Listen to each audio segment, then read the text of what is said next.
Hey everyone! On today's episode, we're interviewing Dr. Sarah Zaldivar. She has quite a long list of academic credentials that we list in the description below. Yeah, and on today's episode, we're going to be asking her about aging, skin health, and the carnivore diet. Hope you enjoy it. I think I've told you, but I struggled for like 19 years to clear my skin, and it only recently cleared up, which is so exciting. Like I would have been devastated if I'd went 20 years and I didn't see results. And it would go through phases where it got really bad and it would get better. And I've tried Mm. so many things, hormonal birth control. I was on Accutane twice and nothing worked. I tried so many dietary changes. And then finally what worked is going strict carnivore, like zero carb, no dairy, and because at first I went carnivore because I was breastfeeding and my baby would get cramps when I ate fruit. Uh-huh. So I cut out the fruit, but I was still having dairy because I was nervous that going zero carb would reduce my milk supply. But then I Right. spoke to Dr. Anthony Chafee and he said, no, if you eat enough, your milk won't go away. So I gave it a chance. I ate a lot of extra meat and Yeah. then my skin cleared up, which was the most exciting thing. And yeah, so I'm very curious about your journey with your skin because I know you've had similar problems Oh and what yeah. finally worked for you. Same, basically. But Yeah. yeah, it took me way, way longer, unfortunately. Well, I guess you and I we've struggled for a pretty long time. And yeah, same thing. I did Accutane twice, birth control pills for a few months, spironolactone for 2 years, um, every single drug, antibiotic. That was like probably the dumbest thing. I don't know which one is the dumbest. They're all pretty dumb decisions that I made, but antibiotics for 3 months, all the topicals.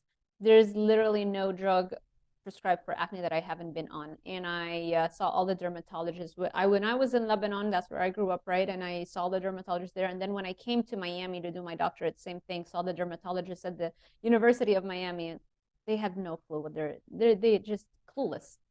It's like, oh, you have acne. What have you tried before? Oh, it didn't work. Let me give you Accutane again, or let me give you spironolactone, or whatever. It's just so freaking clueless. It just drives me mad. Can't I mean, okay, let's not go off on a rant. So you know how it is. It didn't work. And then I had to do my own research and discovered the acne cure by Dr. Lauren Cordain. And it was the first time that I ever was introduced to anything outside of what I was being taught in nutrition school, that, there's something called the paleo diet, and that our hunter-gatherer ancestors, even though I guess we can argue about whether we really were gatherers. I think we were mainly hunters, but in his book, he's talking about our hunter-gatherer ancestors not having any acne, not even their children, their teenagers didn't even have acne. And so it was all about, he never even mentioned paleo as a word, I think, maybe at the end, but it was all about eating basically a Paleolithic diet. I tried it, it cleared up my skin, not as much as eventually I figured out that carnivore clears it way, way better, because I was still doing a lot of fruits. So I was doing meats and fruits. But I mean, it was dramatic, like, I don't know, maybe 80% reduction. And then like what took me to the finish line would be carnivore. So yeah, it's been a very, very long road. And I didn't even do carnivore for my skin. I just realized that, okay, paleo helps me get off the drugs. And then over time, I started looking into diet for anxiety and sugar addiction and binge eating. And so that was a process to go from paleo to realizing that keto helps with those issues. And then from there, realizing, well, keto is great, but it doesn't completely eliminate the addiction because you're still doing keto treats. You're still very casual about how addictive sweet taste is. And so from there is where I discovered that carnivore is the cure for the binge eating and the sugar and the carbohydrate addiction. And that's how eventually I became a carnivore. Yes. Well, that's Mm-hmm. very interesting. Well, I found a similar benefit because I'd been binge eating since I was 5 or 6 years old. And then when I went carnivore, no urge to binge at all. Like none of that. Like, Isn't that amazing? Yeah. yes. And it's also upsetting to think all of these years that in a way you were wasting or just suffering for Yes. no good reason when you could have made great memories, better health, felt great throughout this whole period of time, and that's only because nobody told us just how addictive sugars and carbohydrates are, you know. And I guess back then the studies weren't coming out. I mean, the first major study that showed how sugar is more addictive than cocaine in rats was in 2012, I believe, or I think it was 2012, and came out of France. And Yeah. so, yeah, so I guess I also understand that we didn't have as much data to support that. But now we do. So now we don't really have an excuse for being casual towards sugars. Now even more data is supporting those findings and showing that sugar is actually way, way more addictive than heroin, not just cocaine, but heroin as well. Yeah. And why aren't we teaching this to our children? Why are we still offering our children in the midst of the worst obesity epidemic humanity has ever seen? Why are we still giving them orange juice? Why are we still giving them the carbs and the sugars 24/7? It's an addictive food. They're never going to choose a healthier food, even if it's right next to it at school. And this is something I deal with my clients, you know, and their children all the time. Is like the client is great, they understand, but then their children, how are we going to help the children? Yeah. Right? When they go off to school, then what? You know? So it's criminal what's happening in our schools, and it's criminal the kinds of infiltration of the food companies that they have, you know, with the Academy of Nutrition and Dietetics. It's yeah, it's something that we have to take control of, and at the same time, the deck is stacked against us, especially here in the United States. I'm not exactly sure how it is, but I'm sure it's very similar, probably in South Africa as well, right? Mm-hmm.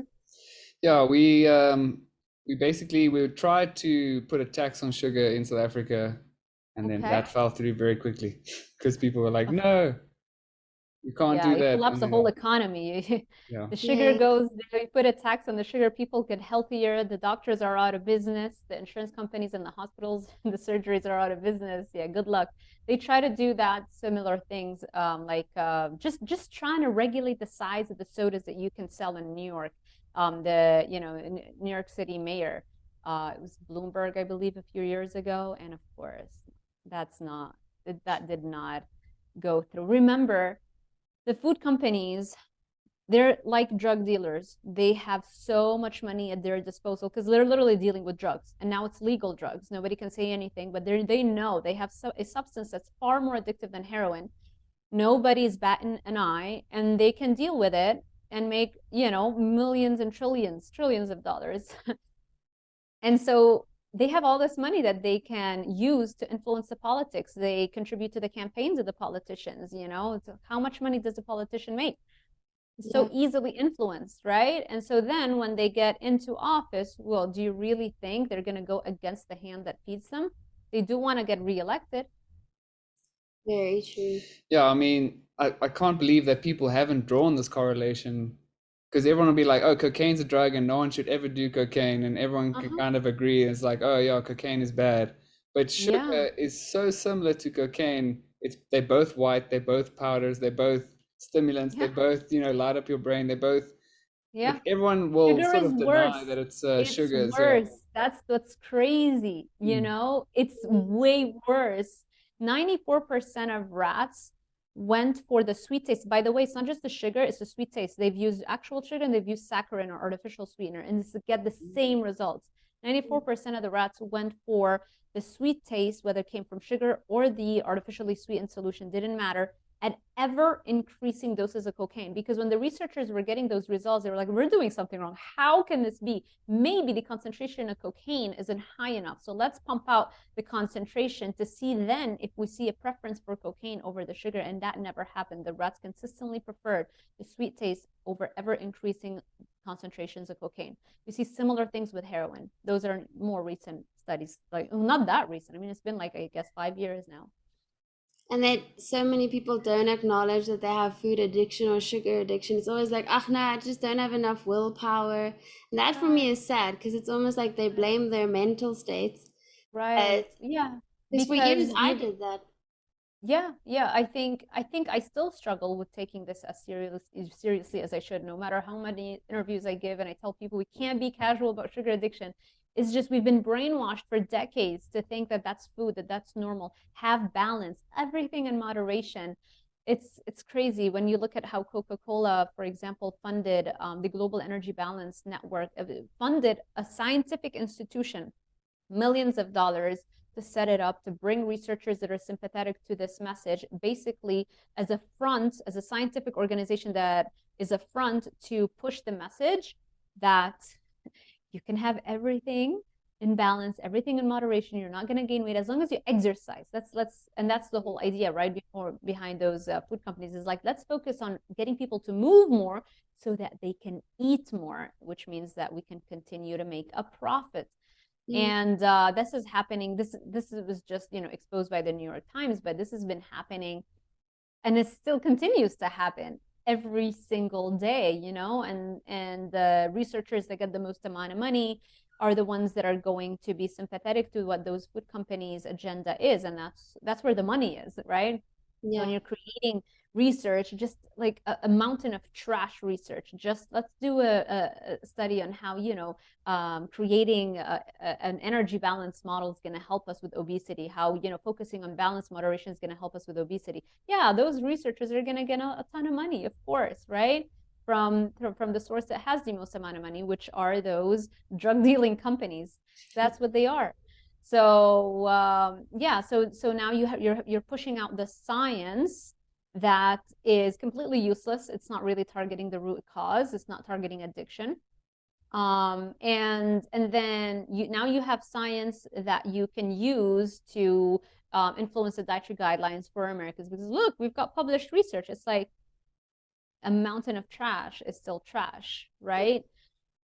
And then you've got the people that are gullible enough to believe in that, and the influencers that are gullible enough to believe in that, and so now you can also pay those influencers for blog posts and for content pieces, and so those are the people that are making the most amount of money aligned with this message. Do you have any idea how much money I leave on the table? How many companies reach out to me, even keto products, that I just, it's sugary stuff. I mean, I guess I could say, well, some people maybe don't get addicted. Maybe I should just, do a content piece on that for those people who don't get addicted, but it doesn't sit well with me, And so, and those are like very closely aligned with carnivore, and I'm still not taking those jobs. So just imagine how many more companies have an interest in sending me all kinds of nutrition stuff, and all the supplements, all the greens and whatever. And I just never respond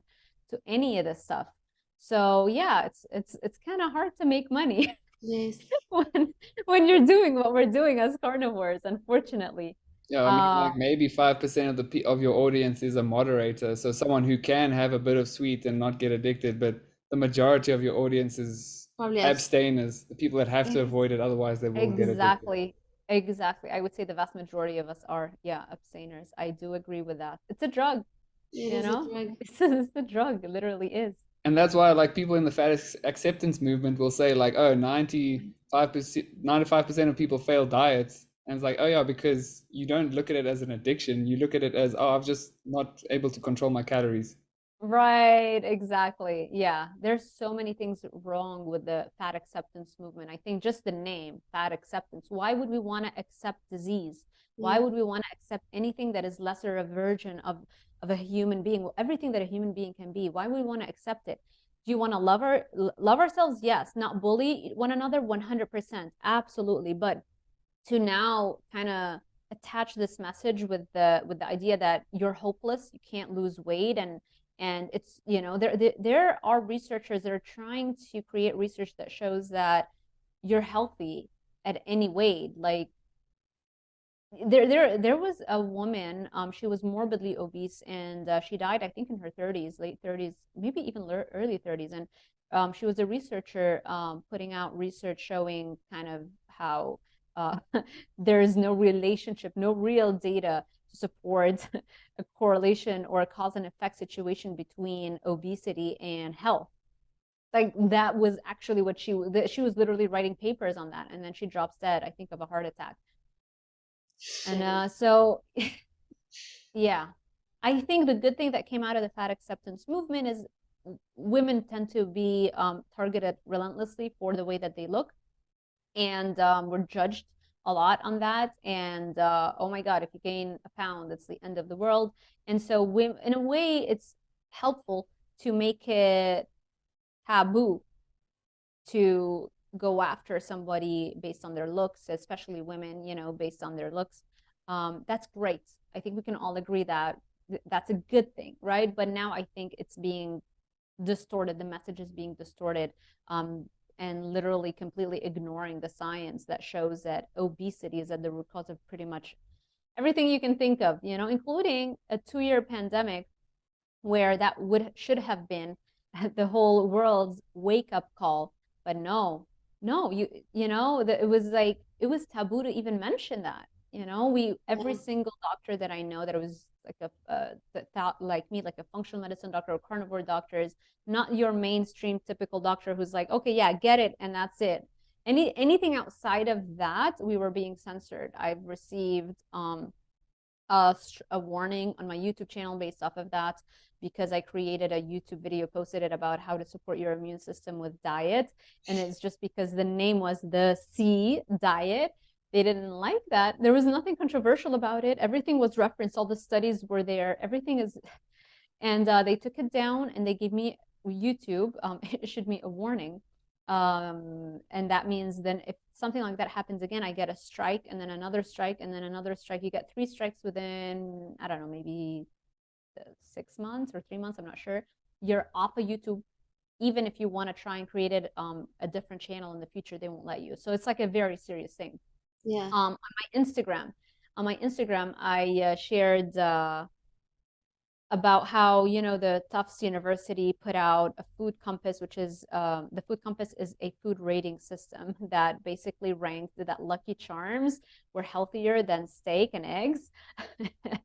And that's all factually true. I posted that, and they flagged it as misinformation. And now it says my account is at risk of being demonetized every time I log into my Instagram now. So, the same thing happened. It all started with the pandemic, and now to this day, this whole misinformation thing, you basically get a group of people, we don't even know who they are at PolitiFact, that they get to decide what is considered information or misinformation, even though I'm a health expert with a Ph.D. in the field and decades of experience in nutrition and fitness and health, and working on research. And yeah, no, they know better. That's ridiculous. And it keeps changing. Yeah, but you know what? Competition. Say that again. What gets labeled as misinformation keeps changing. Of course, the same things that were labeled as misinformation about the pandemic then later turned out to be accurate, and they would, you could say that and nothing happened. So, I should be more on Twitter, I guess, now that Elon took over, and it's a lot more a friendlier environment with regards to the freedom of speech. I definitely need to do that. But it's kind of hard when you've already gotten like close to like 22,000 on Instagram, and I have 300 on Twitter. It's like, oh, I need to get the ball rolling there. But you know what? This is going to be the downfall of all of those companies that are not adapting and being flexible enough, because people have had it with censorship. Everybody's getting it. People are hungry for a new company that's not going to do that. And it's coming. I mean, with technology, things happen so fast. We thought Facebook was the best, biggest, greatest thing. No one's on Facebook. No. No one's on Facebook, right? So things happen so quickly, and I think they probably have a few more years in front of them unless they wisen up and they change course very quickly and dramatically. Yes. Yeah. We wanted to talk about aging. What do you think are some of the main contributing factors to aging, both like externally and internally? So many things, but mainly sugars and seed oils, industrial seed oils. So canola oil, sunflower oil, safflower oil, corn oil, soybean oil, grapeseed oil, probably the worst of them all. All those things, they are going to cause so much damage internally and raise inflammation, and that's going to affect every area of your life, including the collagen matrix, the graying of your hair, the deterioration of your mitochondria, which is one of the root causes of aging.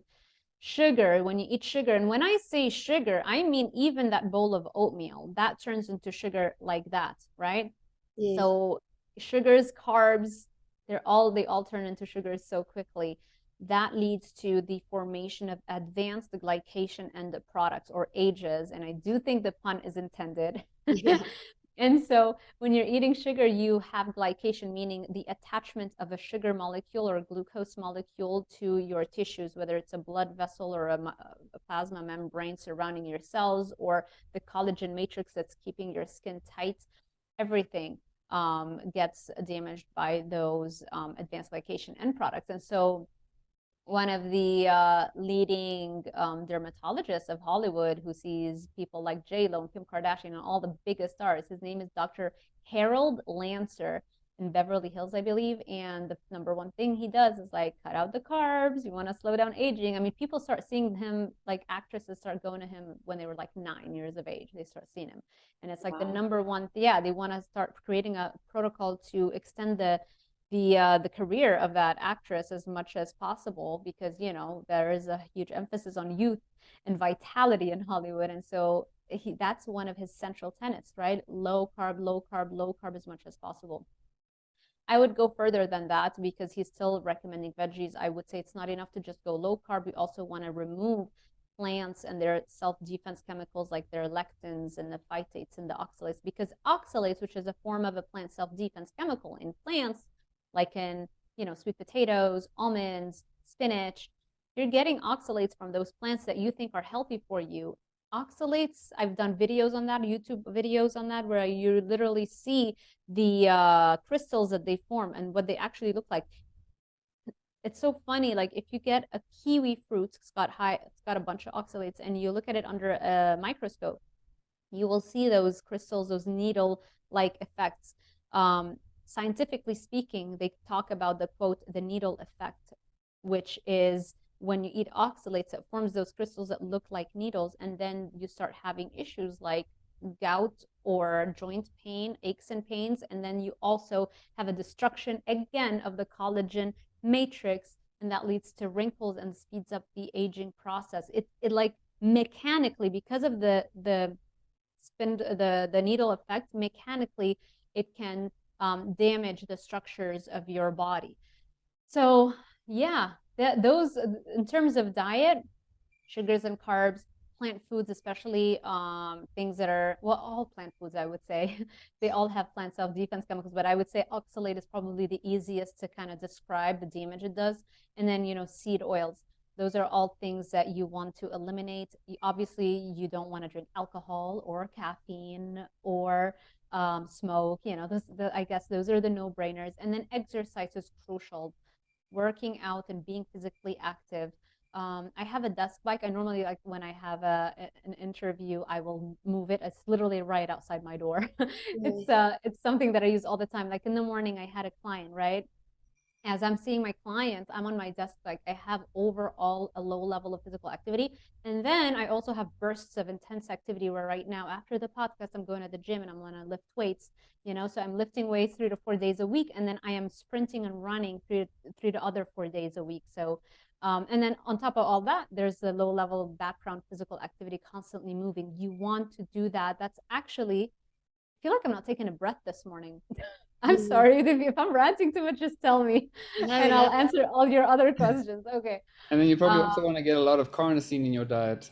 Right, the side effects of too much carnosine and creatine. Yeah. Oh, speaking of carnosine is a major anti-aging molecule, right? And you get that from red meat. Yeah. I mean, yeah. I think you got the message. Yeah, I can just tell from my own personal life that when I was younger, I was probably the sugar addict of my friend group. So like out of everyone in my friend group, I probably ate the most sugar, more than anyone I knew. And I'd have like 4 tablespoons of sugar on my wheat bix in the morning, it was like, it was crazy. And I was like the first person that was getting like wrinkles on my forehead, like even in high school. And I was sort of thinking like, geez, I'm going to look so old when I get a bit older. But then sort of when I met you, I decided, hey, okay, I'm going to try this low sugar thing. And so I already started on that path of going like low carb, which eventually ended up paleo, then carnivore. And now if I look at my friend group, I'm the one that looks the youngest and they all look old. And all the people my age that I meet nowadays, I'm just like, wow, you're already going bald. You already look like old and wrinkly. And I'm just like, Isn't okay, that I think I amazing? managed to turn things around. It's crazy. I was doing research on hair loss. Well, I was doing research on FMT, fecal microbiota transplant, which is when literally you take poop from one person, you put it in somebody else, right? And you put it from down there, literally from their. I don't know if you can say that. I don't want you to have bad words in your podcast. So basically what you're doing, you're transferring all the bacteria, the microbiome in one person, putting it in another one. And they usually do that. It's legally accepted, or it's legal to do so in the United States only for cases of C. difficile, which is a drug-resistant bacteria that people could literally die from that, right? They get diarrhea and all kinds of stuff and they could die. So in those cases, you can do that. And so what they found is that there was this guy who had alopecia, like patches of hair that was falling, because it's an autoimmune disease where your own immune system destroys the hair follicles, and his hair grew back. Wow. Like a full head of hair. I mean, it was published as a paper. It's like, this is a side effect that, we weren't expecting, but there you have it. Other cases, the guy he was 86 years old, about to die with a case of C. difficile. I'm not sure if it was the same guy. Oh, yeah. So this guy, the 86-year-old guy, his gray hair returned black. The guy's 86. His gray hair returned to its natural hair color. And of course, the C. difficile was cured, and his depression was cured. Wow. So do you think that gray hair is then linked to gut health a lot? And obviously it is. Now we know that if you transfer if you transfer poop from a younger, healthier person, you put it in somebody who's, I don't care how 80, 90, whatever the age may be, you can reverse gray hair. So it's crazy. It's wild to think how many of the things that we just think are normal parts of aging are actually just poor health accumulating over decades, and we can actually reverse that. Yes. So, and that's something like a crusade that I'll always be on. I want people to understand that we have so much control over the aging process. The only thing that's slowing us down from curing aging is the belief that aging is natural and you can't cure it. That's it. Because most people still think like aging is normal, right? It's natural. We're all gonna die. We shouldn't even try to stop it.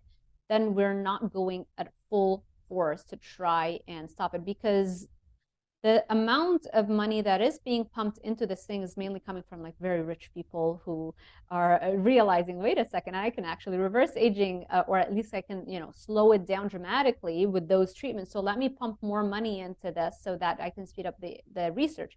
So from the research that's coming out, it's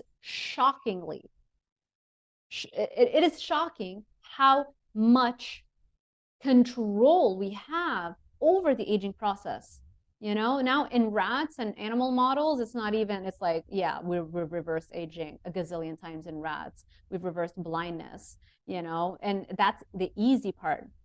So now we want to have this happening in humans, but because of this societal perception that aging is natural, so the government in the United States, the NIH, the FDA, they don't classify aging as a disease. And because they don't classify it as a disease, they don't allocate money, governmental money and funds to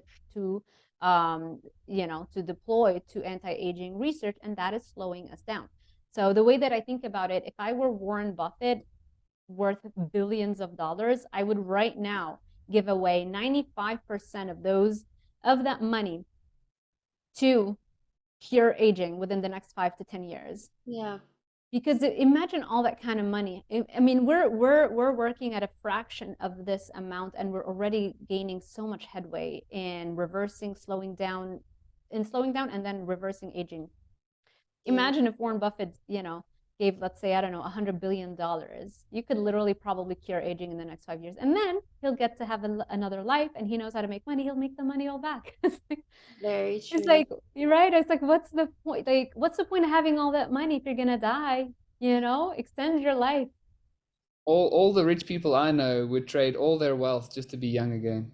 And you should, and you could trade your wealth, leave a couple billion. I'm sure there's you're not gonna live any less of a life with just $2 billion, and put all the other money and reverse and cure aging, and that'll give you an extra, at the very least, it's gonna give you an extra 20 years. Yes. This is in the worst case scenario. If we come across some research, bottlenecks that we still need more time to figure out, at least it'll give you an extra 20 years. Imagine, you already know how to make money, you're gonna make it back. Yeah, so are they measuring the age of the rats based on their telomeres? So the age of the rats, how do they measure them? I'm not sure if they use, I think they do. I'm not 100% sure. I know we use telomeres a lot in humans, but I think they do the same thing in rats. Yeah.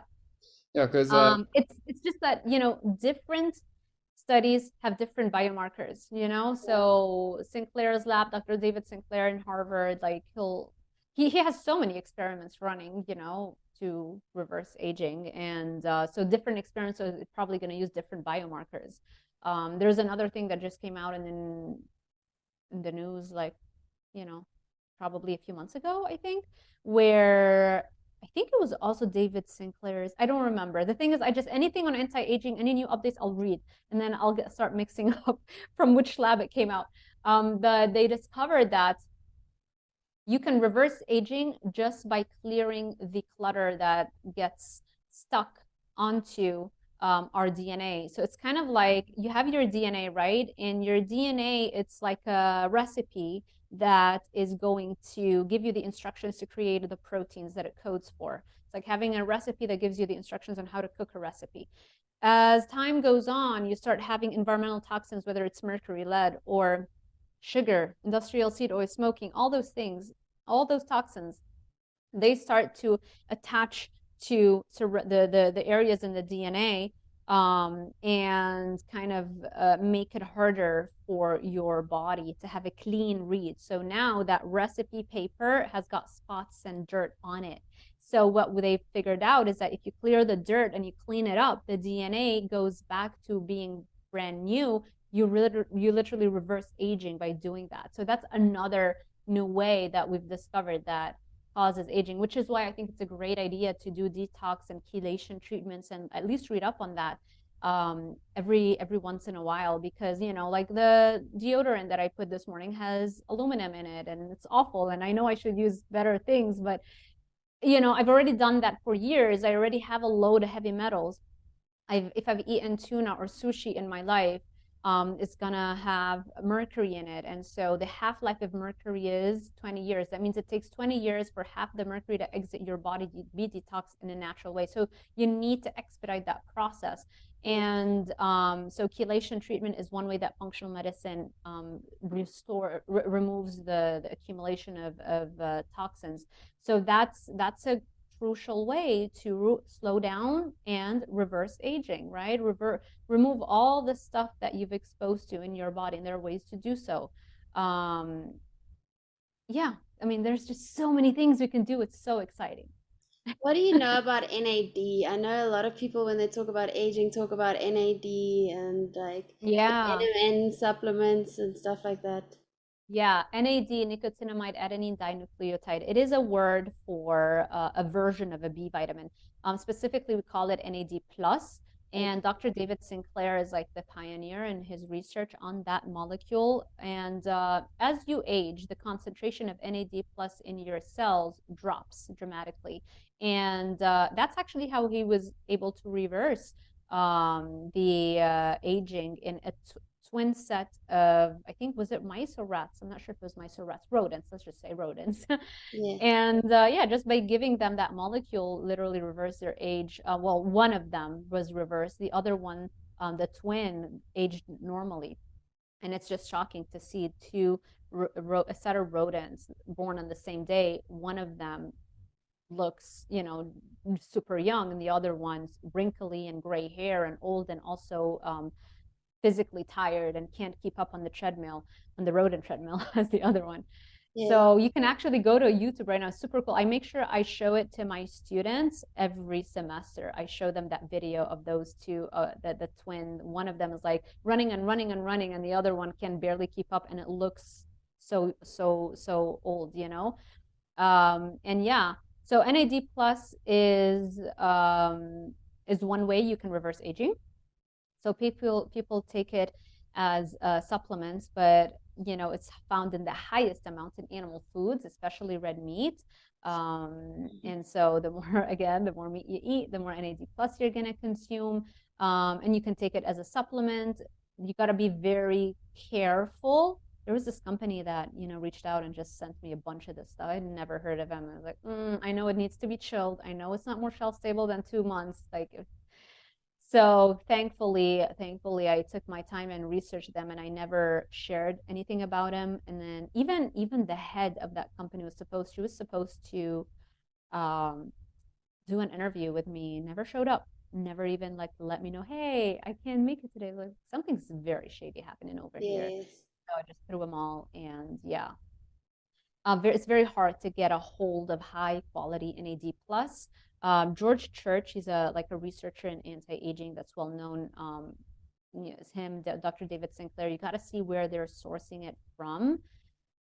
Those would be the sources to get it, and it's pretty expensive too, from what I understand. So again, the whole reason everything is hard and expensive is because we're still so wishy-washy about our approach to aging. I think it's a fear. I think a lot of people are afraid to actually live longer, because if you're miserable in your life, you hate your life, why would you want to extend the misery? Yeah. But the moment you're happy, the moment you're excited and full of life and accomplishing everything, and why would you ever want that to stop? I mean, when you know what euphoria and feeling great actually is, why would you ever want that to stop? Yes. So there's this quote, I think it was Henry David Thoreau that said, the masses, the vast majority of the population, I'm just so butchering it, this is so not eloquent on my part, but the gist of it is that the masses live in quiet desperation. Like the vast majority of people are just, the masses lead lives of quiet desperation. I still think I'm butchering it, but that's the gist of it, right? That the vast majority of the people just are numb because they're depressed, not happy, not really getting after their dreams. They're thinking small, being afraid, having limiting beliefs. And for that reason, they're depressed and they're leading lives of quiet desperation. Like you talk to them, yeah, it's all good, another day.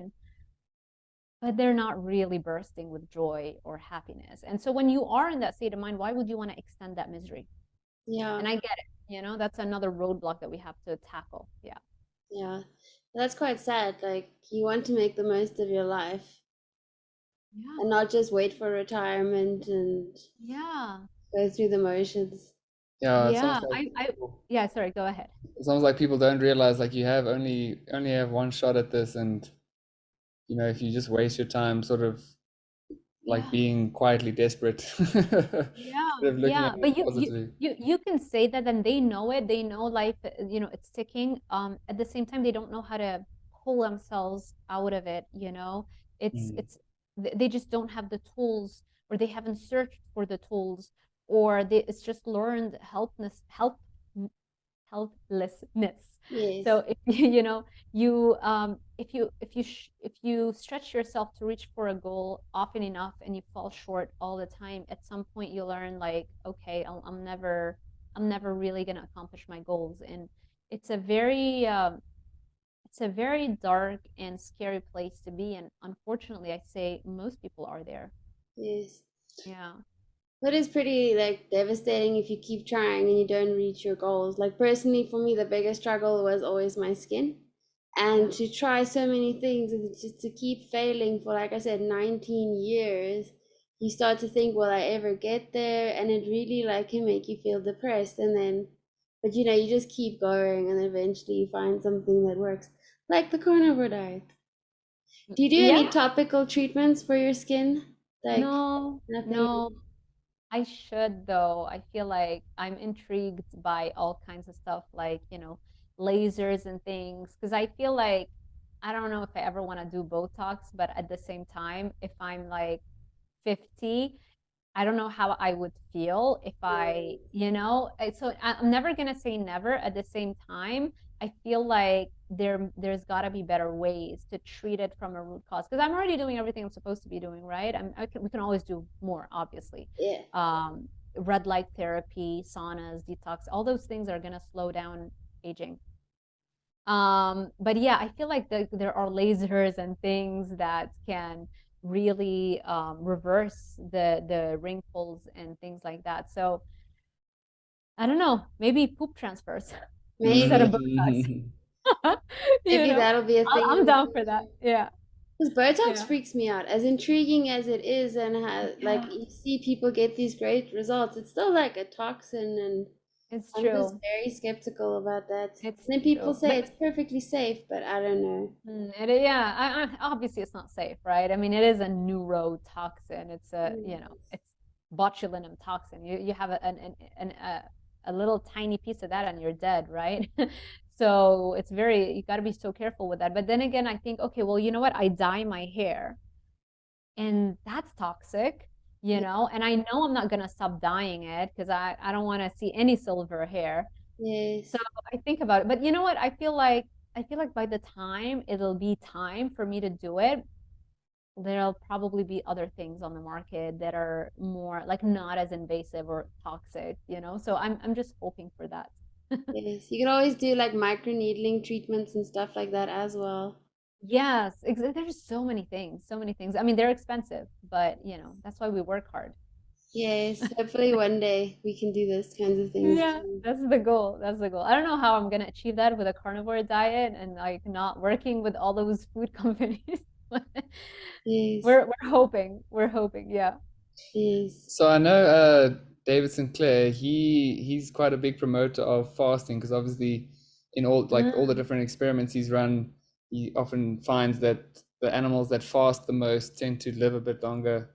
yeah. Is that important, or do you think? Yeah. Every single animal species that has been tested with fasting, if you restrict their calories by 30%, they live 30% longer.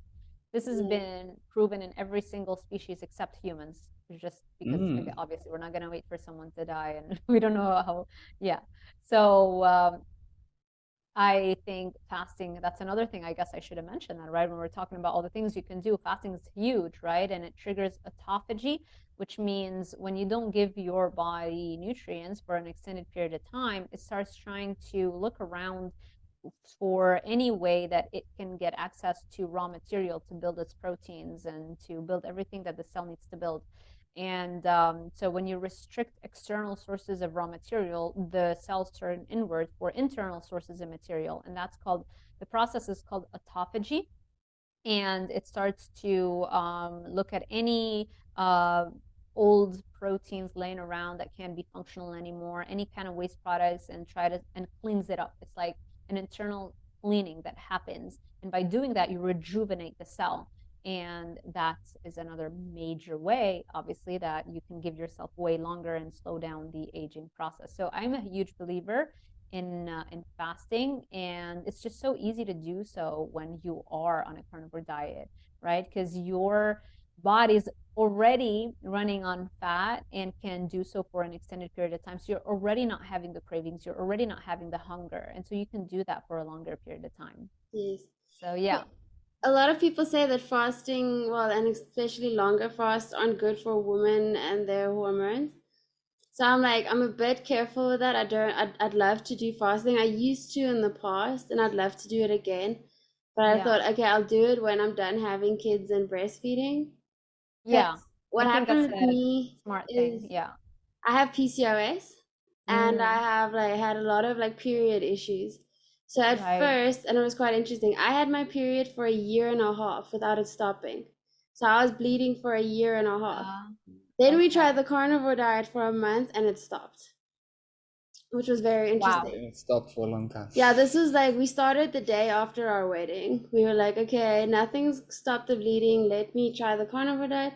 and it finally stopped. But then I started doing quite a bit of fasting, and then Yeah. it went away for a year and a half, and then I stopped Mm. that and it came back. So Yeah. I love to do fasting for the aging purposes in the future, Yeah. but I thought, okay, Maybe let in me the just be future. careful Yeah. I until think your I. body still, how often, I mean, how many years have you been doing carnivore diet? Oh no, no, strictly only for 4 months now. But so we Okay. did it for a month, and then we reintroduced foods like every second day, see what we reacted to badly. And I learned a lot in that time. But then eventually I ended up, the Paul Saladino way of eating, like meat and fruit. And So tempting, isn't it? yeah, so we did that for quite a while. But now it's only been 4 months that I said, okay, now I'm really gonna commit to zero carb carnivore for a longer period of time.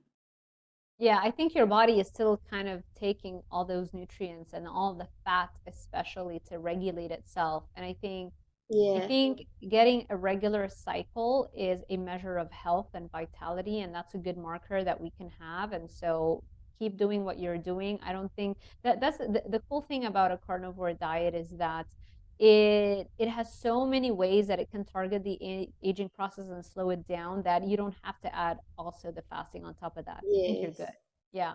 But maybe in the future, after your body is completely nourished and it feels good, then you can start to push the envelope again and see how you react. yes. And when I'm not Yeah. breastfeeding, Yeah. then Yeah. Yeah. You definitely don't want to be fasting if you're breastfeeding. no, Not a not it. good strategy. Yeah.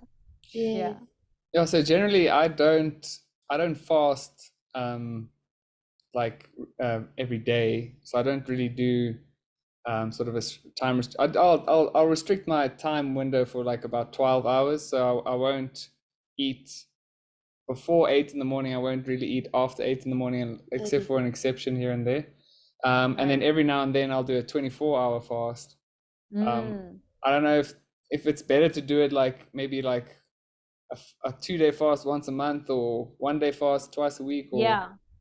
So Dr. Thomas Seyfried, he's a leading researcher in cancer and ketogenic diets and high fat diets. And basically he originated the well, I don't think, I mean, I don't know if I could say that he originated it. He followed up on that work, but he set forth the metabolic theory of cancer. Anyway, he recommends that everybody should do 7 days of fasting a year just as a cleanup to clean up all precancerous cells. It's like a good kind of maintenance thing to do. So I definitely would take that advice and put it, apply it. Another major benefit for fasting is it really is a challenge and it helps mental health a lot and discipline, building discipline, the ability to just not eat for a day, 2 days, 3 days, maybe 5 days. So it can be very helpful. I used to do full day fasts in the past. I'll do full day fast and then OMAD, 1 meal a day, and then full day fast. I did that for a while, and then because I train hard and I want to put on muscle and stuff, I started stopping that. But I do want to go back to doing the fasting, just for discipline, just to strengthen, because discipline is something you have to constantly be working on, right? It's something you always have to kind of keep fresh, and yeah, I feel like that's something I'm excited to reincorporate now. yes. So yeah, I think what you're doing is fantastic. And do you feel more energetic? What are some of the benefits you're experiencing with your fasts? so yeah, you get like a real stable energy sort of level while you're fasting, and then your mental clarity just goes like through the roof. Yeah, And then sort of like afterwards, after you've eaten, it almost feels like you're a little bit revitalized again. It's like you really appreciate your food again. I don't know, it feels like it's good to do here and there. yeah, I'm not really a big fan, especially because I'm also trying to like, build strength, and so I'm trying to make sure that I'm not really restricting my calories too much. And that's the I don't want thing. to, Yeah. often to try and get enough protein and everything in, it's much harder when you only can have 1 meal a day, or or It's two. so true. And protein is already so satiating. So to force yourself to make sure you're meeting the protein and fat requirements needed to build muscle, it's harder to do so Yeah, with fasting. Yeah. So it's a balancing act, right? I mean, it's a balance of what is it that you want more of. But here's a good thing is that the more muscle on your frame, the longer you're going to live, right? There's a very strong direct correlation between grip strength, which is a test you do for overall, it's reflective of overall muscle mass and strength. So the stronger your grip strength, the longer you're going to live. And that's a very accurate test to see, you know, how long someone's going to live, which is why when people get very close to their deathbed, they're very frail. They're losing a lot of muscle. And if you can target that, and you're already building a good body of a good base from a young age, you're going to be able to maintain that even through adult age, and you're gonna be able to maintain muscle more easily the older you get, and that's going to be just amazing in terms of your longevity. Yes. Well, his Yeah, grip strength's pretty great. Like part of his job is designing obstacle I know. courses. So Yeah, he does like he runs, there's an obstacle course race in South Africa called the Warrior Race. It's kind of like the Spartan race. And he's the nice. guy that comes up with the obstacles and designs them, and like so he has to test them out and stuff Those too. are hard. Yeah. Yeah, I did a Spartan race, a Spartan sprint race in New York, in 2017. Yeah. And that's where I could see that obviously the Americans are not as obstacle focused as we are, because they had this one really challenging obstacle at the end that if you failed it, you had to do this like long sandbag carry. And I managed to get the third fastest time just because I had the grip strength to get through the to the last Wow. obstacle, and I skipped a whole long loop of carrying a sandbag. And just, yeah, being able to hold on with your hands is definitely something I'm good at. Yeah, very. That's fantastic. Yeah, those things are really, really, really hard. I remember my hubby wanted to get he did one of those things, and it was like it was not easy. Let's just put it like that. It's like, yeah, I don't know if I want to keep doing those things because you got to train for those things. You know, it's not the same as just being a bodybuilder. Like, you got to have agility. You got to, you know, he's like 225, 230 pounds, you know? So it's a lot of weight to carry around, and to be able to like go up a wall like that with speed, it's not easy. No. Yeah, but Yeah. he'll if you're a heavier contestant, you have the advantage when you have to carry a heavy weight because it's a small Right. percentage of your weight. And so that's what's cool about the obstacle course racing, is it kind of levels itself out. Like the small agile Right. people can get over the wall easier, but then when you have to True. drag a big tire, then the heavier guy has an advantage. That is true. That's true. Yeah, the one that we went to, the so he did everything, and then at the end you had a wall that you had to you had to like really run to be able to get off the wall, and that was like the Like a last quarter thing. pipe, but almost Yeah, like a ramp. yeah, but it was like so he tried it several times, and then at one point he landed on his neck in a way that I saw it. I was like, yeah, you could literally get paralyzed from that thing. Yeah. And you're in the midst of a competition. You're just going for it. It can be very dangerous. And so the one that actually won was a young guy. I mean, remember, my husband, you know, he's going to be 60 this year. So if it was like, let's say, I think 5 years ago that we did that boot camp thing, so he must have been 55 then. And the guy who actually won was a young kid, very, very agile, very thin, very lean. He had some muscle mass, but very, very lean. And the guy was like going up those walls like nothing, you Yeah. know, and you know, he won. So yeah, but you know, my hubby, I was actually pretty scared because I saw the way he landed on that because he was trying to get off of that wall, and yeah, it scared me, and I was like, are you sure you want to do those things? I mean, we can try and go and try to be eaten by gators in Florida. There are kayaks everywhere. It's like Yeah. that'll probably be less risky than those boot camps, and that was the end of that. Yeah. But I remember being like watching the whole thing, and yeah, it's definitely not easy. So the fact that you can actually win those things is just amazing. Yeah. No, it's fascinating. One day maybe I'll do one, but I don't know. Oh, I've done a few, but we go as a group of friends and you help each other over the obstacles and If it's a team building exercise, Oh, it's much easier and not as stressful. But when you competitive and you're on your own, that's definitely when the risk increases, because now you're not doing things slowly and with someone's help. You're doing it on your own, and right, you're right. pushing the time how quickly you can do it. And as soon as you do that, the chances of mistakes increase. Yeah. and you get carried away, right? And it's competitive and you want to win, and you're, you know, the thing is, you're, if you're doing great at the end, it's always the hardest obstacle at the end, you know, but you already have all that energy and momentum, and you want to do it, you know, and that's where you got to be careful. Yes. Yeah. But I heard you say a few times that you might want to do like a competition, like a, say like a bikini competition or something. Are you Yes, still training for that? I'm always training for that. At the same time, I feel like I don't know if I want to do it anymore. I feel like I don't know if I want to build my shoulders to look like that's overpowering anymore. Yes. Especially that my biggest thing is that I want to be a singer slash rapper. So I do rap. I mean, I've been doing like vocal training and piano lessons and dance lessons all my life, but like I finally have started actually recording and mixing and putting out some songs.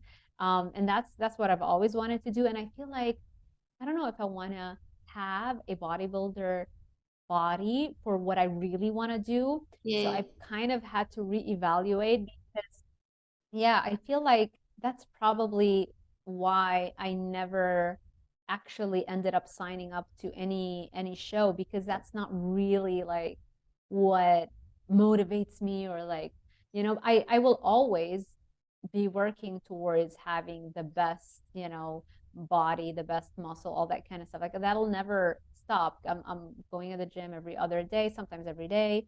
And the goal is always progressive overload, but I don't know anymore if I want to have your typical shredded, shouldery. I don't think I want that No. anymore. I don't think I ever wanted it. I feel like I just did it because I feel like I thought I wanted it because I work in this field a lot. Everybody wants to lose weight, and it's just I learned so much from techniques and tactics and things like that from bikini models, and how to lose weight, get over a plateau, and I use it a lot, you know, to for Yes. me to help my clients. And sometimes you think like, okay, because you know so much, you're immersed in it so much, like that's what I want to do.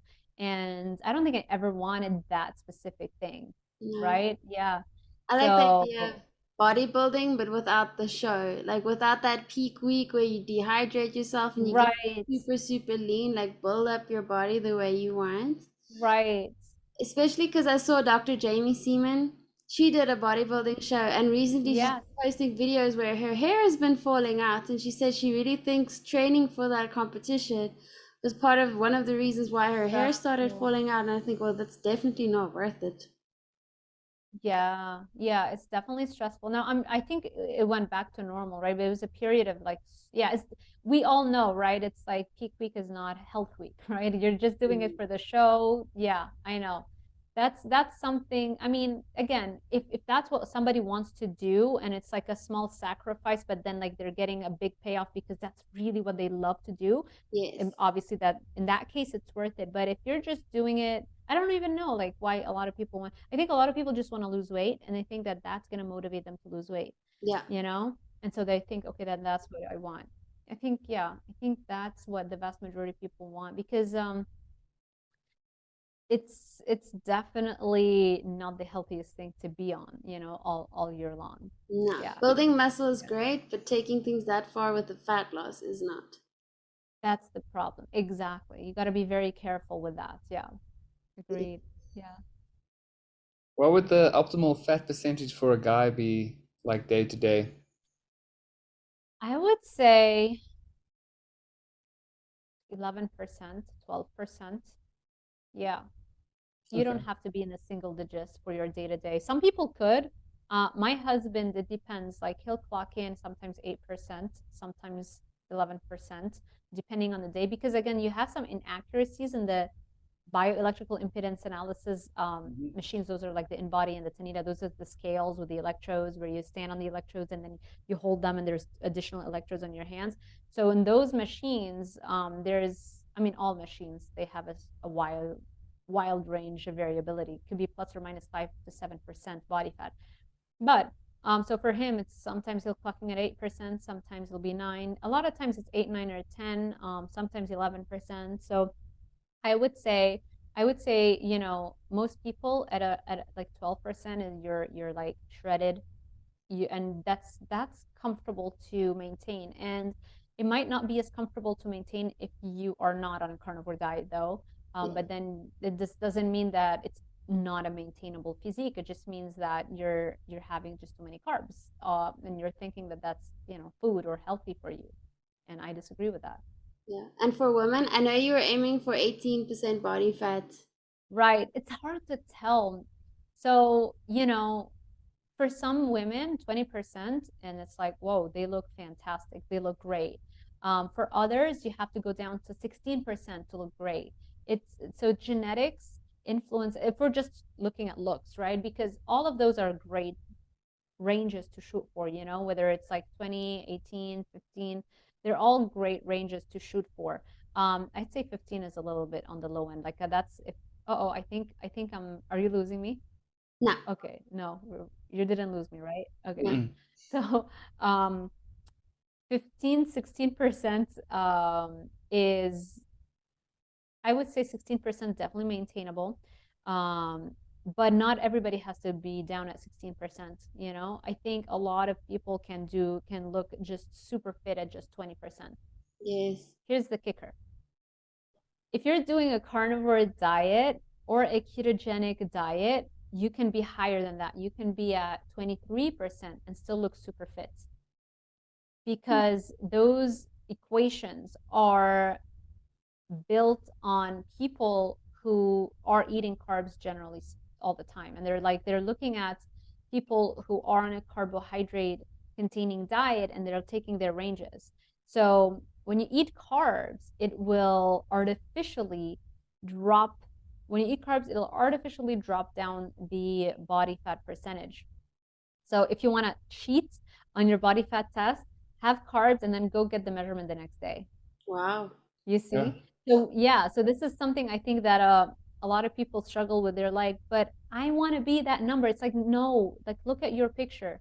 That's the goal. As the Yes. picture is that what you want your body to look like? So yes, fantastic. Then that's a perfect body fat percentage for you. Yes. Because when you're again in ketosis, when you are on a keto or a carnivore diet, your numbers are going to be higher than somebody who's eating carbs every day, because there's a bunch of reasons why, but it basically artificially drags your body composition, your body fat percentage down whenever you eat carbs. So I think that's really important for people to know, so that they're not feeling like, oh my God, my numbers are too high. Like, no, you're good.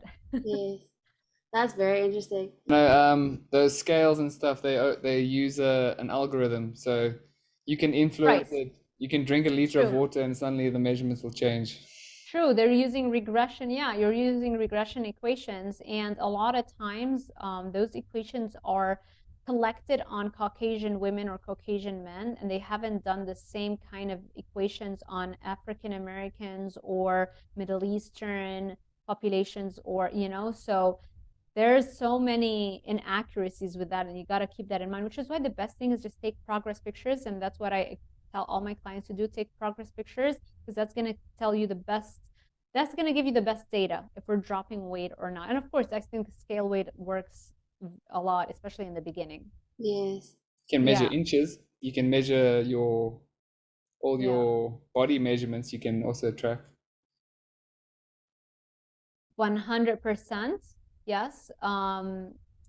That So what I've noticed is that when people go on a carnivore diet, you just drop so much weight on the scale that we can get by with that for a very long period of time. Now, as we get very close to an ideal body weight, this is when it's like, okay, because you might not see a weight drop every week the way you used to in the beginning, when you're like only 10, 15 pounds away from your goal weight. So at that point, we know it's going to take longer. And so to keep momentum and motivation high, we start taking measurements. We start, doing the waist, gluteal folds.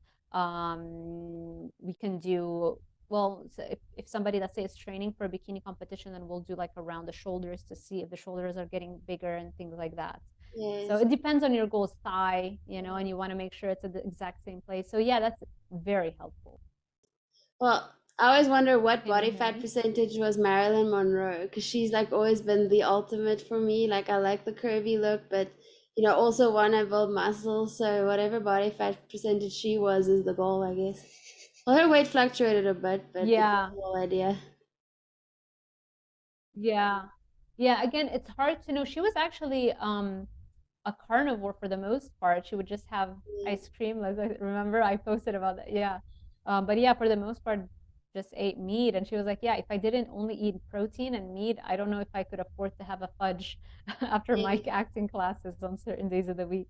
Yes, like she had milk with Yeah, they eggs knew in it and we stuff had like that that. intelligence and kind of lost it after the food gut Oh, pyramid.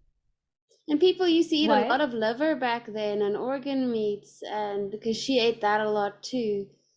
They were on the menus. Yes, Yeah.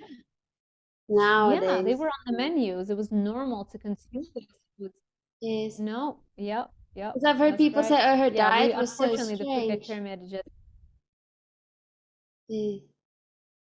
right, right. Yeah, that's like when people refer to her like in modern blogs, oh my God, it was so strange. It wasn't that strange back then. That's what most people ate. People had an intuitive sense of what made them gain weight and what didn't, and they weren't as brainwashed as they are now because now the food companies have figured out how to perfect their marketing campaigns, how to tell you need balance, how to tell you that, oh, your main energy source is sugar. It's like, really? Yes, Sugar is my main energy source. How come babies run on fats? How come they're in ketosis from the moment they're born until they stop breastfeeding, right? yes, So it's just so much cherry-picked science to support the bottom line, the profit, because where there is money, that's what drives the narrative. That's what funds the research. That's what allows people to go and give a presentation because they're getting paid for it. And there's just so much incentive to follow one narrative. And unfortunately, that's the problem with having profit off of a drug-like substance. Well, I shouldn't say drug-like, it is a drug substance, right? So we have to be smart. We have to understand how we're being manipulated, and we have to stop being casual about how addictive sugars and just hyper palatable foods are, especially carbs. It's really the carbs and the sugars that are the problem. It's very hard to make something addictive when it's just protein and fats, yes. right? It's almost impossible. Well, we've been having this problem now with our baby starting to eat foods, and Right. everyone says you have to give them porridge as the first food and fruits. And I told them no. But what was interesting, so my doctor, with our interview with Dr. Chafee, he said that his grandfather said that you give the babies the juices that are left in the pan when you roast meat, and it gives them like the taste for meat and taste for blood. So we gave our baby a bit of that, but her first food was steak. Like she was chewing on a piece of steak, and she like loves meat. And I've given her egg yolks, but also like take bone marrow and you make whipped bone marrow, and she loves eating Mm, that. But a lot of people are having problems with it. Like, no, you have to give the baby pureed fruits and porridge, and because that's what everybody does. right, And right. she's thriving. Like she was born 6 weeks early, and I Yeah, went carnivore when she was 3 weeks old, and she's just thriving. Like her weight measures what a baby would normally weigh at this age, and she like caught yeah. up to well, she actually surpassed them because she was early, but she weighs as much as Wow, a normal 6-month-old baby. So she's like wow. our animal-based baby. But it's just been so interesting, like That's hearing amazing. people give their babies so much sugar. Right. And then they start complaining about how their kid can't stop eating carbs and sugars and there's nothing I can do. It's like, well, you started giving them a drug from a very young age when their brains are developing. Do you really think that a kid is going to have the discipline to, override the years of addiction that you've literally, unwillingly really made Yes. them addicted to? So this is why I love, Kelly Hogan. Her Yeah. children don't know what sugar is. Like she, 3 kids, super healthy and not addicted to the carbs because they don't even know what that taste is. And that's throughout history, we didn't know what that sweetness was. It was never available to us. We evolved during an ice age.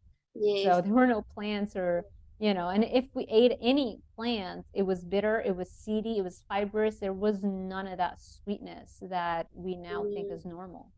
Yes. Yeah. Well, I love Kaylee Hogan, and I found her very inspirational, like, hearing how she fed her kids, and that's helped us a lot. But what was funny is our baby was in the NICU for 3 weeks. And Yeah. so I would go to the hospital, stay with her all day. And then the one day I saw this little bottle and they were giving her drops. And I asked them, well, what is that you're giving her? And they said, it's sugar water. So, because the nurse couldn't get her to stop crying, so she started giving her sugar water. And I was very upset. And then a few hours later, he came to the hospital and I told him what happened. And he just took that and said to the nurse, you're not giving this to our baby, and threw it in the dustbin. But they just give your baby sugar Wow. water. And most parents thought it was fine. And they Wow. couldn't believe they were giving a 2-week-old baby sugar water just to calm her down when she was crying. And you could see her eyes lit up when they gave those drops to her. It was quite interesting to Wow. see. But she hasn't had sugar since. That's good. Yeah, hopefully she forgot about it. Yeah. I think one of the reasons that I've also struggled with that is because when I was 4 months old, my mom had to leave me for a month. Well, she had to go back to a different country where my dad's business was, and she left me with my grandma, my aunt, in Lebanon, and I I wouldn't take the formula anymore. And so they were like, well, she's not eating. So they got condensed milk and started giving me condensed milk in the bottle Yo. for a whole month until my mom found out about it. It was like, are you nuts? You gotta stop that thing. So imagine what that did to my brain. It's like, give No that a wonder second. you are addicted to Yes. sugar. Yeah. Yeah, you do that for a baby's brain that's developing rapidly. Yeah, of course, it's gonna mess them up and they're gonna have a major sweet tooth later on. Yes. So I'm glad you caught it early. Yes. Can you Yeah. imagine if our parents were carnivore when we were kids? Because my parents did this typical standard American diet, and they were very big into low fat, higher sugar, high carb way of eating. And like I was never breastfed, it was straight formula. Yeah. And just imagine how different things could have been. Well, yeah, I think about that too. Yeah. But you know what? It's fine whenever what's the use of thinking of what could have been? Yes. It's not going to get us any closer to our goals. So I just think, okay, right now, what is the best course of action moving forward? And the good thing is that a lot of things are reversible. So it's fine. We're Yes. fine. Yes. Well, I like the idea of reversing stuff, like reversing aging and reversing like gut damage. Well, I'm turning 30 in a year, so I'm still like young, but then lately I've been thinking a lot like, I've got a year until I turn 30. Like now I'm taking collagen like twice a day, seeing what I can do by then. Like I don't care about turning 30. Yeah. I just want to age well. But it was the first time in my Yeah. brain it really lit up like, okay, you're not Yeah. going to be in your 20s like for much longer. Yeah, once you start developing that interest in anti-aging and you start looking at the articles and the research that's coming out, and the cool thing is like the algorithms will know that you like that, so it'll just show you everything that's coming out, and it Yes, becomes so fantastic because it's so exciting to know all the things that you were coming up with and all the options that you have at your disposal. So I yes, think that that'll keep you excited and motivated to take all the actions that you can take and to plan for the things that maybe some things require more money, then you can plan for that in the future as well to be able to have access to all of the anti-aging treatments because why not? Why not? Even if it's something that's expensive, well then maybe I can set a plan for having certain financial goals that would allow me to do that. Like whatever you want, you can achieve. You just have to want it bad enough, and then yes, you'll create a plan, and then you'll stick with it. yes. And you Now, can save up for the when people say, treatment. "Oh, it's too expensive," blah, blah, blah, blah, well, that means you don't really care for it. You don't really want it. It's not that it's expensive. It's just that you don't care to put in the effort and work required to generate the income that would allow you to purchase or have access to that service. And there's nothing, no judgment there, but just be clear about what is really happening. It's Yes, not that you don't care. It's just you don't care enough to do the work. yes. It's like when people say Yeah. they don't have money, but then I see them drinking alcohol and smoking cigarettes, and I think, well, if you just cut out that stuff, then Right. you could use the money for like the anti-aging Right. treatments or whatever you wanted. It's like Yeah. prioritizing your expenses. 100%.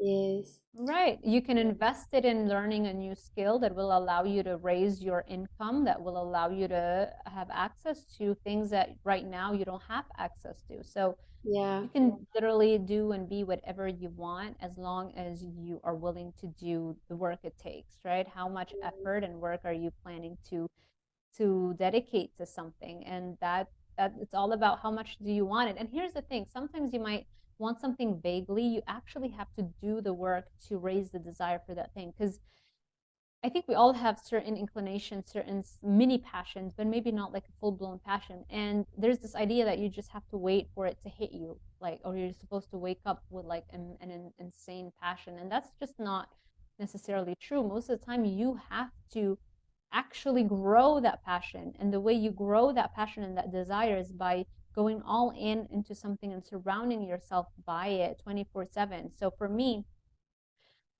I obviously have the fitness part that I dedicate time to, but then I also have an appreciable amount of hours a day that I dedicate to raising my desire and my passion by watching performances of other singers and rappers and learning about it, and how to write better songs and how to perform better, how to mix better, how to record better. And so when you're constantly exposed to that from so many different angles, day in and day out, you grow the desire. And when you have a strong enough desire, then it just makes it so much easier to be disciplined to reach your goal, right? Yeah. Because you really want that thing.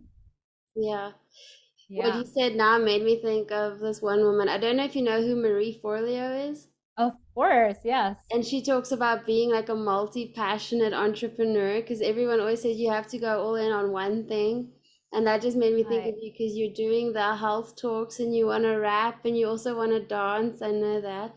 And Yeah. so you kind of like embody that. Yeah. And she's just cool because Yeah, well, the you dancing can and the do all of rapping, I look at all as one thing. So the dancing, the it. writing, the lyrics, the record, like it's all rap or slash performance. I look at it as a performance, right? Yes, And slash entertainment, whatever you want to call that. So that I look at it as one thing, and everything that I do is in service of that thing, right? And I yes, have that passion for it. And then like the health and longevity is also in a way in service of that thing, because when I can figure out the best way to be healthy, have energy, and extend my life, that means I'm going to have a much bigger, better, stronger career in that area. So it's all, for me, it's all one and the same, even. You know what I mean? So yeah, and you can totally have multiple passions. And sometimes we get so good at something like, okay, nutrition, health, fitness, like when I feel like I know so much so far already that it doesn't challenge you the same way anymore, the way you're when you're starting something, so I think it's always good to keep yourself stretched out very thin, always feeling like you're at the edge of your comfort zone, because that's going to keep you excited and that's going to keep you fulfilled. But once you start getting bored a little bit with something, because it's like you said it over and over again, this, like the rate of progress in it isn't as quick as what the rate of progress in something you're just starting out. I think it's always important to pay attention to that, because that can kind of slow down your momentum just overall in life, when you get a little bit too complacent, too comfortable where you are. yes. Don't you think that Yeah. ties in with aging? Because if you keep challenging your brain, then that helps with brain aging. Like if you don't grow mentally and learn new things and do stuff like that, then that's gonna Yes. affect your brain and aging. Physically with muscles as well. 100%. Yeah. What? Yeah, so like you can challenge yourself mentally and physically to stave off the aging. 1000%. That's a great point. I agree with that. Yeah, you have to, Yeah. because otherwise those brain connections don't have a reason to hang around, right? That you start Yeah. losing that. Yeah, Well, his 1000%. dad inspired us with that because he started learning how to play an instrument at the age of 60, and now he like practices for an hour a day with his clarinet, and he's very into Wow. like helping his brain develop. And I just thought that was very cool and inspiring because a lot of people think, ah, I'm too old for something, and his dad's like, no, I'm gonna keep challenging my brain.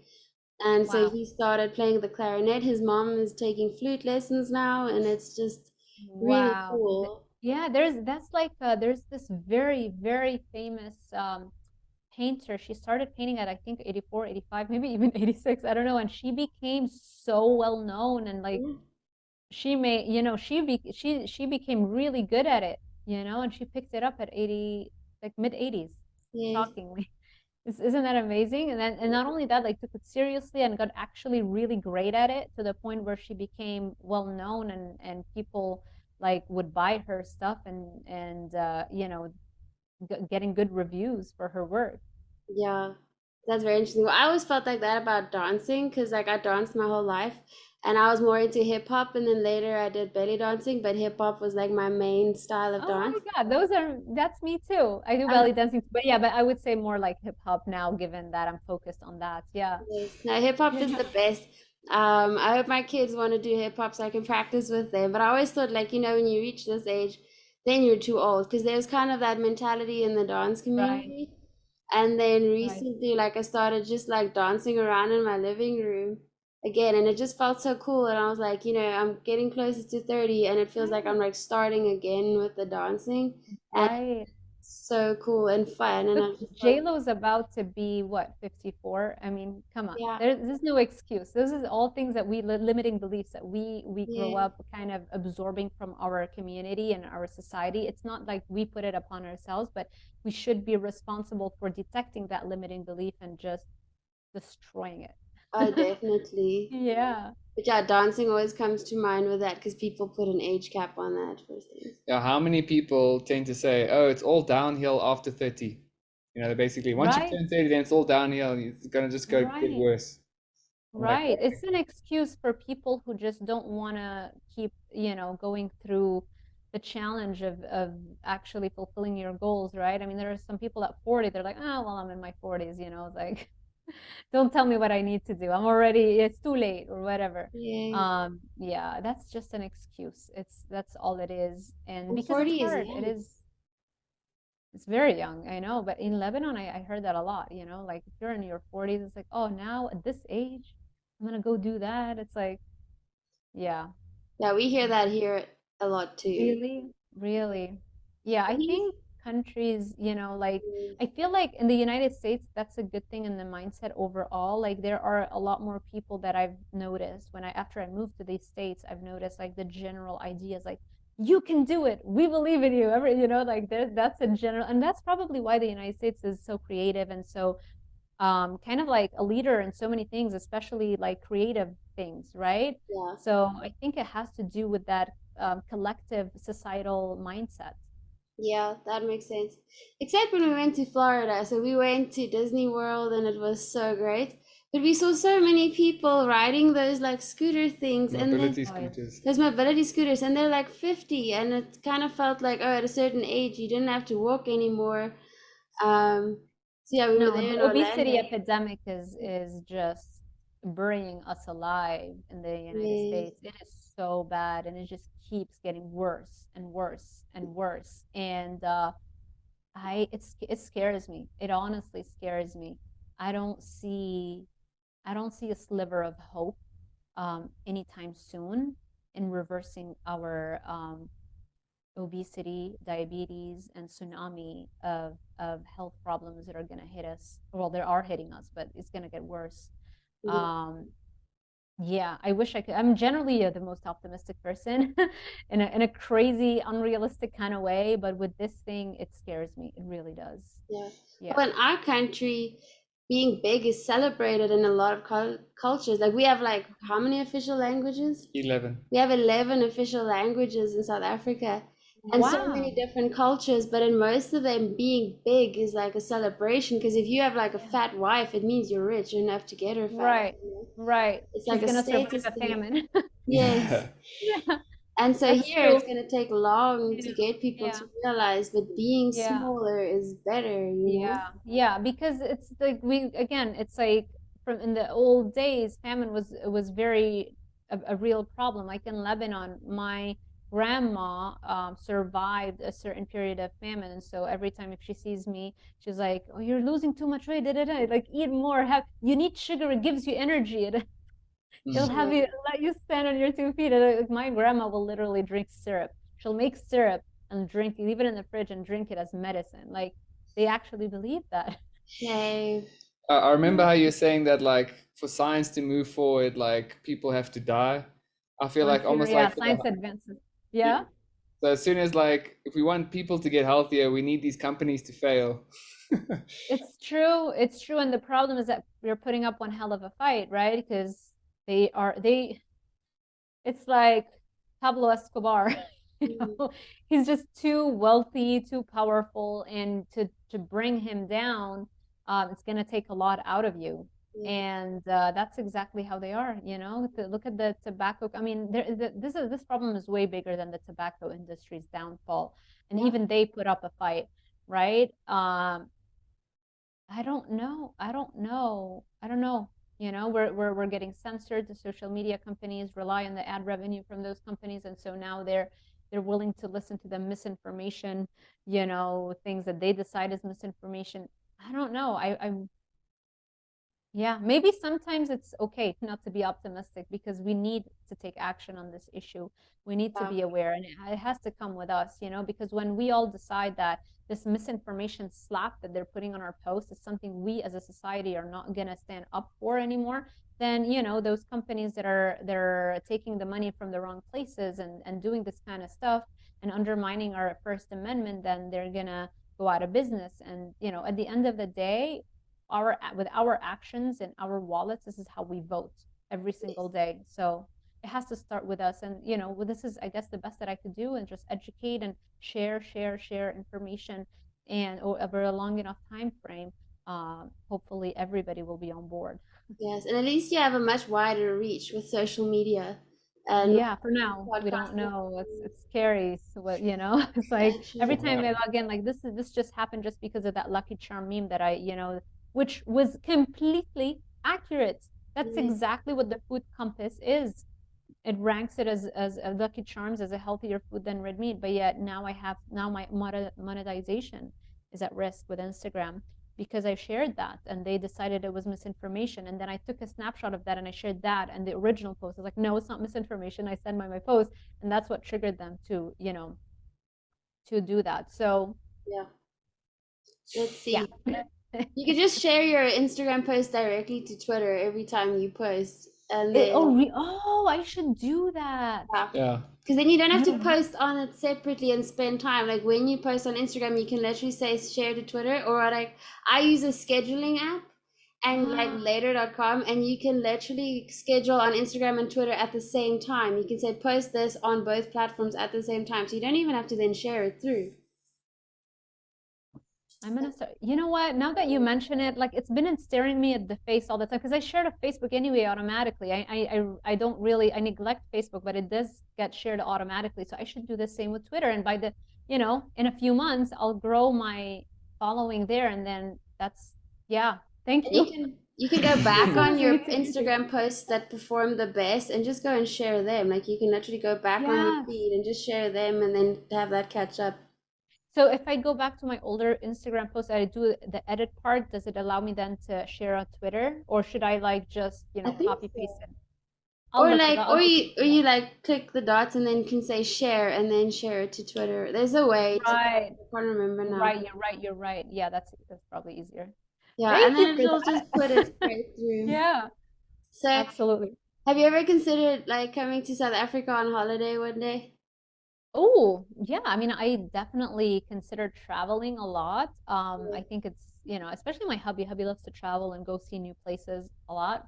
Yeah. I think the next though on like the to-do list is to rent a truck. What do you call those? Like trailers? Like yeah. Yeah, I'm so not like an outdoorsy person. I'm like, what are they called? Mobile home. Mobile homes, that's right. So my hubby's been wanting to do that for so long. It's like, we're gonna do it this year. I don't know if it's gonna happen this year. It may be. And wants to go all over the United States, all the parks and stuff, like, and go and drive all the states, and just check out all the parks, all the like fun major landmarks in every single state, and try to do that for like a month, or maybe because of like our work, maybe like doing a two-week the chunk and then another 2 weeks. I feel like that might be better because we're just too much type A, and I feel vacation for a whole month will die. Maybe like 2 weeks is better. Yes. You're right. Yeah, that sounds like fun. Do a West Coast tour and then an East Coast tour. Yeah, Exactly. Yeah, the East Yeah. Coast tour would have to happen, I guess, sometime in the spring or fall, because then, you know, you don't want to come across the snow everywhere. Yes. Yeah, But we right. always tell people South Africa is a great place for carnivores. Well, obviously, anybody coming from the US, it's quite cheap to come here because of the exchange rates. But like Oh, here, we what have a is the lot of exchange meat. rate? Sorry? Good. What is the Yeah, exchange rate? I don't know. It's 18 rand to $1. Yeah, Okay. Oh, that's pretty darn good. yeah. So That's very good. you can Yeah. like have quite an affordable holiday here, and like we eat a lot of meat here, like biltong. I don't know if you know what that is, but it's like a better version of beef jerky. Like we always look at people posting Oh, jerky. biltong. Yes, of Yes. course. Dry aged meat. Yeah. And so like that Yeah. comes from here, and we just like have a lot of meats. It's like quite affordable, and like here we actually get grass-fed meat for cheaper than like Grain fed. grain-fed meat. Nice. Well, Yeah. I'm so happy to hear that. I have a client who moved to Colombia, Yeah. and she is loving it there. She just again she moved just for fun to like live in a different place, and because everybody can work online now, which is great. Yes. And she's telling me the same thing. Like over there, it's so cheap to eat meat, and you go to a restaurant, and it's like you can all the meat that you can eat, and she's having such an easy time sticking to the plan and eating carnivore. You know, Yeah. almost a lion diet. You know, just very happy with it. Yeah. Yeah, so that I love that. That's another thing if I ever want to also like visit Lebanon, because you know I'm originally from there, my family's there, and I mean in a way it's good in that it's so easy to get all the food and everything there because the currency has dropped so much, and at the same time it's awful what happened, right? But yeah, like Lebanon's exchange rate is like something in the 40s. Like it used to be that, yeah, it used to be that $1 was 1,500 Lebanese lira, and now last time I checked with my uncle, he was like, yeah, $1 is like in 40,000 something. Wow. Whoa. That's Yeah, it. no, I don't know. I'm like, every time I talk to them, like, how are people living? Like, I can't comprehend it in my brain. Because when I left Lebanon, I was still like a dollar is 1,500. So all my life, I've lived with that exchange. Yes. And I don't know how the country is surviving, you know? I don't get it. It's awful. Yeah. No, it is terrible. Yeah. Anyway, on that note, Oh, I just want to let you know that in 10 minutes I do have a client. yeah. I just realized, yeah, it's 10:48. I do have a client at 11 a.m. Okay. Uh, Yeah, we yeah. also have to get back to our baby. Like his mother is looking after her now. Oh, that's so cool. Yeah. Yeah. My mother-in-law's here visiting too. She came I yesterday, know. picked her up from the airport. Yeah, I love her so much. She's so sweet. Yeah, that's And so yeah, it's so nice to have family over. When I came from Lebanon, I had nobody, right? And not a friend, nothing, not even one family member.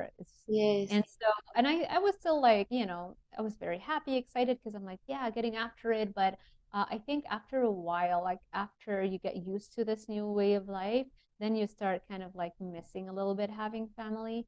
Yeah. So I'm always happy when his family comes over. I feel like I have somebody here, you know? Yes. And Yeah. at least you Nice. have your husband and you have your friend groups and you Yeah. can, like now you have a group of people there. Of course. Exactly. Yeah. Exactly. You have the Yeah. carnivore chat group now as well. That's right. All the reverse TV series casts have Yeah. them on speed dial. Yeah, that's another great thing about the carnivore community. It's so supportive and Yeah. everybody's so nice and friendly. That you know, I just feel like I have like my people in a way. You know, I don't know how to explain it, Yeah, and but it's like people you can relate to because like here we're the only carnivores and people like judge us for it and like when we go to gatherings we take our own food and right. stuff like that. But then you go online and you see, no, there are so many other people doing it and we're not alone and we're not being weird. And it just really helps to have like the online communities. And Yeah. like we've also found that so many people are supportive of Yeah, it. all over the world. Yeah, I keep finding out more and more people. There's so many of us. There's so many. Now, of course, like if we're talking statistics, we're in the minority, but there's just so many of us, so you won't feel like you're alone. Do you feel like they judge you out loud, or they feel like they low-key judge you behind your back? Depends. Some people out loud, and like some people just like leave us. They're just like, oh, that's just you and Jonathan, and they're the carnivore people. Right. But definitely That's both. Definitely both. both. You Out get loud both. and quietly. Yes. Right. That's funny. Yeah. Yeah. The good thing here in the United States is that, well, it's kind of hard to judge me when, obviously I get hate mail Yes. from the vegans, but it's kind of harder, I guess, because I'm, the doctor. Then people are like, it's hard to go after me. But maybe if I wasn't doing this as an expert, if I was just sharing my life and just saying, hey, that I can only imagine how much pushback somebody would get, because like, who are you? You're not a doctor. What do you know, right? Yes. So yeah, and I get friends of mine who are carnivore influencers that get those messages, and sometimes they'll share that with me. It's like, oh my God. Yeah. I think there it helps if you interview people who are doctors, because I told my mom, because my mom gives us quite a bit of pushback on it. Oh, really? Yeah. Especially now with the baby. And then Right. before we did the interview, we were at her house, and she knew I was very excited about the interview. And I said, no, we're going to ask you about aging. And she said, oh, please come and tell me everything she says. And I thought, you're probably not going to like what she says. Uh-oh. You're gonna have to give Tell up her I all say negative hi, feelings. and tell her that tell her I say your daughter is not crazy. She's actually one of the most smartest nutrition health conscious people on the planet. Trust me, because it took me a very, very, very long time to come to carnivore, and I'm supposed to know better. I'm supposed to be in the Yeah, field. So she should be very, very proud of you. thanks. I'll tell her. For me, it Yeah. was also frustrating because I'm not like officially like a dietitian or anyone like that, but I write about health like as a job. So I'm a copywriter and copy editor. Nice. Yeah, it's quite fun. Hopefully, I can write about health topics that I will love. Like, because I had the Yeah. company like force me to write like plant-based is the future, and I like hated it, but like I had to Right. do this work for this company. So hopefully Right. one day I can like write more about carnivore type Right. topics for different people and companies. We'll stay in touch, hopefully, as my brand grows also, and I want to hire people. I'll remember you're a copywriter. Yeah, no, I Yeah. just love doing that. But I've been doing research about health since I was 10 years old, like reading every article I could find. But what sucked is for like most of the time, everything I was reading was saying, eat more grains and Yeah. because it was all the wrong information. So even though I've been Written by health researching, experts, right? yes, Written by registered dietitians and medical doctors. And it just yes, goes to show you, just because you were brainwashed into, like, there's cherry picking of the science happening 24/7, because the science is created by the money, and the people who have the most money are the ones that are selling the addictive foods. And so then yeah, how do we have a science or a scientific consensus in something when it's already only being driven by profits from only one source, right? You can't yeah, come up with a conclusion until you also have all the other sources that are playing out, like leveling out the playing field. The problem yes, is that people who like farmers who are taking care of our cows and raising them and doing all that kind of stuff, they're barely hanging by a thread. They don't have that profit margin because it's not an addictive food, right? yeah, And so they don't have the ability to match the funding source that the Coca-Cola, for example, has. So how do we even stand a chance in interpreting the science when the science is driven by a certain money-making machine that has one narrative in mind? yeah. It's very hard to compete with that. And even like in those organizations and all the things, there's also that fundamental religious background of the Seventh-day Adventists. So it's Right? like you've got money and religion against you. We're doomed. This turned a really, really negative turn. I'm so But you can sorry to save everybody. yourself. That's the message. You can save yourself. Society's a bit screwed, but Good save. Good save. I'll take that. Yes, and we can try through writing articles because I also do like search engine optimization. So it's like Ooh, writing to get your articles like ranked on like search engines and stuff like that. yes. But like Good. specialize in that. But I always think like, you know, one reader at a time, or like one person that viewed a video, like you can make an impact and just help teach as many people as you can. Like that's the goal. Yeah.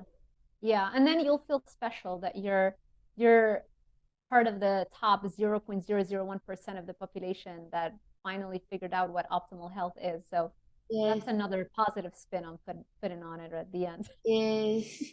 Oh, but thank you so much for agreeing to do this interview today. Like I really enjoyed it.